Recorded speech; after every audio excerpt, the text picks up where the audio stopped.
ఈ తెలుగు నేలను క్రైస్తవ మత ప్రచారాన్ని 99% ప్రభావితం చేసే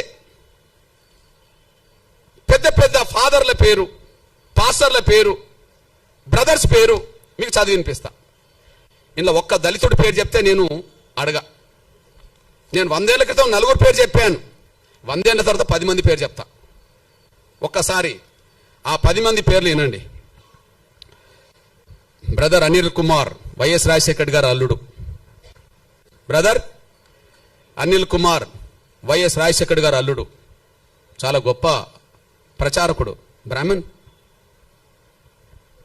ఓకే, ఆయన పెద్ద ప్రచారకుడు అని చెప్పి మా బ్యాచ్, ఆయన గొప్పోడు, గొప్ప ప్రచారకుడు అని చెప్పి వీళ్ళు వెళ్తారు. అక్కడ దాకా ఎదుగరు వీళ్ళు, కానీ ఎక్కడికి వెళ్తారు? ప్రచారకుడు ఎవరు? అనిల్. ఇప్పుడు మీరు చూడండి, ఒకే చోట ఉండి 100 చోట్ల వీడియో, అది కెమెరాలు పెడతారు. ఏంటిది అది? డిజిటల్ సంబంధించిన పెట్టి లక్షల మందిని ప్రభావితం చేసే బ్రదర్ సతీష్ కుమార్, లక్షల మందిని ప్రభావితం చేసే బ్రదర్ సతీష్ కుమార్, ఓసీ కాపు. ఓకే, ఓసీ కాపు. బ్రదర్ కే పాల్, ప్రపంచ సువార్థికుడే, మనందరూ తెలుసు. ఇక్కడ నుంచి ప్రపంచ దేశాలకు ప్రభావితం చేసే వ్యక్తి, Kapu. Okay, brother John Wesley, brother రాజమండ్రికి చెందిన జాన్ వెస్లీ, ఇతను మన మంగళి సోదరుడు, చాలా ప్రభావితం చేస్తున్నాడు, బీసీ. విజయ్ పాల్ రెడ్డి, బ్రదర్ విజయ్ పాల్ రెడ్డి చాలా ప్రభావితం చేస్తున్నాడు. Jayaprakash Paul, Brahmana. Jayaprakash Paul, Brahmana. Shyam Kishore, pastor Shyam Kishore, OC Kamma. Okay, OC Kamma. Sipan Paul, pastor PJ Sipan Paul, OC, Brahmana. Hosanna ministries John Wesley, Kapu. Pastor Shalem Raj, BC. Pastor Shalem Raj, BC. మా దళితుడు ఎక్కడున్నాడో నాకు అర్థమవుతలేడు. వీళ్ళు ఈ తెలుగు నేల మీద క్రైస్తవ మత ప్రచారకులుగా వాళ్ళు దేశంలో అంతర్జాతీయ స్థాయిలో పేరు తెచ్చుకుంటున్నారు. వాళ్ళని నమ్మి సమానత్వం ఉన్నదని చెప్పి వీళ్ళు భక్తులుగా పోతున్నారు. ఇప్పుడు ఈ ప్రచారం చేసిన వాళ్లకు, ఈ మతంలో చేరండి, మతం గొప్పదని చెప్తున్న వాళ్లకు 1950 ఆర్డర్ వర్తించదు. 1950 ఆర్డర్ వర్తించదు.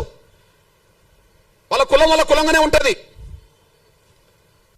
వాళ్ళ కులం వాళ్ళ బ్రాహ్మణ కులమే, వాళ్ళు ఓసీలే. వాళ్ళు కమ్మ కులమే, వాళ్ళు ఓసీలే. మా మంగళ సోదరుడు బీసీనే, కాపులు ఓసీనే అక్కడ కదా, కమ్మ వాళ్ళు ఓసీనే. ఈ ఆర్డర్ వాళ్ళకేం వర్తించదు. ఎవరైతే క్రైస్తవ మతం చాలా గొప్పదని ప్రచారం చేసి దూసుకెళ్తున్నారో, పేరు తెచ్చుకుంటున్నారో, ప్రతి ఆదివారం, శనివారం, శుక్రవారం ప్రతిరోజు ప్రార్థన పేరుతో దశమభాగం తీసుకుంటున్నారో, ప్రార్థనల పేరుతో దశమభాగం కోరుతున్నారో, అసలు దశమభాగం ఇవ్వకపోతే కూడా దేవుడు అంగీకరించాడని చెప్పి మళ్ళీ భయభ్రాంతులు గురి చేస్తున్నారో, వాళ్లకు ఈ ఆర్టికల్, ఈ రాష్ట్రపతి 1950కి సంబంధించిన ఆర్డర్ వర్తించదు. ఆర్డరు మేము గొర్రెలం కదా, వర్తిస్తుంది. దళితులు వాళ్ళు గొర్రెలాగా భావించుకుంటారు. వీళ్ళకి వర్తిస్తుంది ఆర్డర్, వాళ్ళకి వర్తించదు. మీరు చెప్పండి, ఇది వివక్షత కాదా? అసలు ఆర్డర్ రాజ్యాంగ విరుద్ధం అన్నా నేను. ఆర్టికల్ 14కు 15కు విరుద్ధం, సమానత్వ స్వేచ్ఛకు విరుద్ధం, ఆర్టికల్ 25కు విరుద్ధం, మత స్వేచ్ఛకు విరుద్ధం. అంటే బ్రాహ్మణులు మాత్రం క్రైస్తవ మతం పుచ్చుకోండి అంటే ప్రచారం చేయవచ్చునా? కాపులు, కమ్మోళ్ళు, రెడ్డోళ్ళు క్రైస్తవ మతం పుచ్చుకోండి, ఇందులో గొప్ప ధర్మం ఉంటే ప్రచారం చేయవచ్చునా?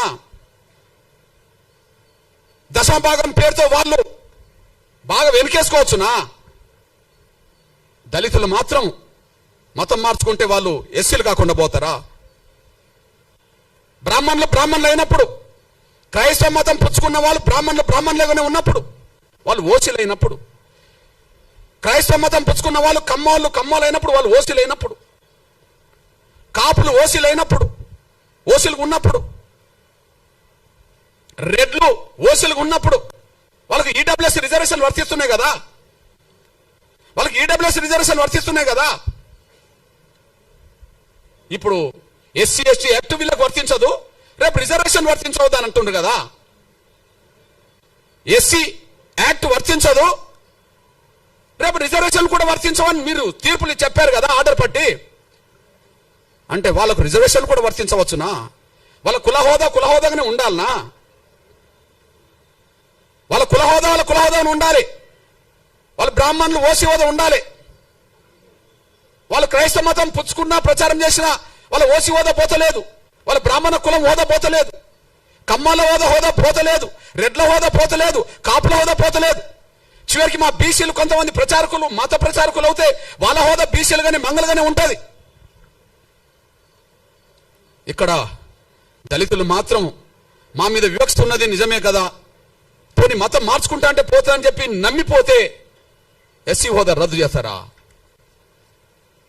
ఇది వివక్షతో కూడిన ఆర్డర్ కాదా? ఇది రాజ్యాంగ విరుద్ధం కాదా? ఇది వివక్షతో కూడిన ఆర్డర్ కాదా? ఇది రాజ్యాంగ విరుద్ధం కాదా? మా మీద రుద్దుతారా? మేమేం తినాలి, మేము ఏ విశ్వాసం కలిగి ఉండాలని మా మీద రుద్దుతారా?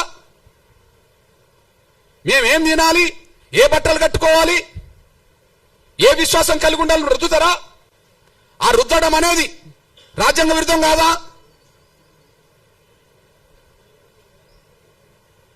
మత స్వేచ్ఛ లేదని, ఎవరు కూడా హిందూ ధర్మంలోనే ఉండాలని కుల వ్యవస్థ రద్దు చేసి ఆర్టికల్ 25 తొలగించండి, మాకు అభ్యంతరం లేదు.